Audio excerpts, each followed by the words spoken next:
మన అమ్మమ్మలైనా, నానమ్మలైనా చేసే ఏ రోటి పచ్చడైనా, ఏ కారప్పొడైనా ఎంతో రుచిగా ఉంటది కదండీ! ఈరోజు మా ఇంట్లో అమ్మమ్మ మునగాకు, కరివేపాకు ఈ రెండిటిలతో పొడి చేస్తుంది.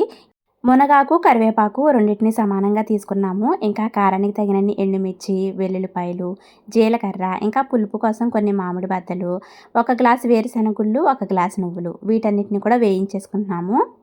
పెద్దవాళ్ళందరికీ ఎక్కువగా కీళ్ళ నొప్పులొస్తాయి కదండీ! అలాంటి వాళ్ళందరూ కూడా మునగాకుని ఏదో ఒక రూపంలో తీసుకోవాలి. ఎందుకంటే మునగాకులో ఎక్కువగా కాల్షియం ఉంటది. పాలల్లో ఎక్కువగా కాల్షియం ఉంటదని అందరికీ తెలిసిందేనండి. కానీ పాలల్లో కంటే రెట్టింపు మునగాకులో కాల్షియం ఉంటది. మునగాకు, కరివేపాకు ఇలాంటివి ప్రతిరోజు మనం తినాలంటే బద్ధకించేస్తాం కదా! వాటిని కోసుకొచ్చి మనం వండుకొని తినాలంటే బద్ధకించేస్తాం కాబట్టి, ఇలా పొడి చేసుకొని మనం పెట్టుకున్నామంటే చాలా రోజుల వరకు నిలవ ఉంటది కాబట్టి ప్రతిరోజు తినొచ్చు.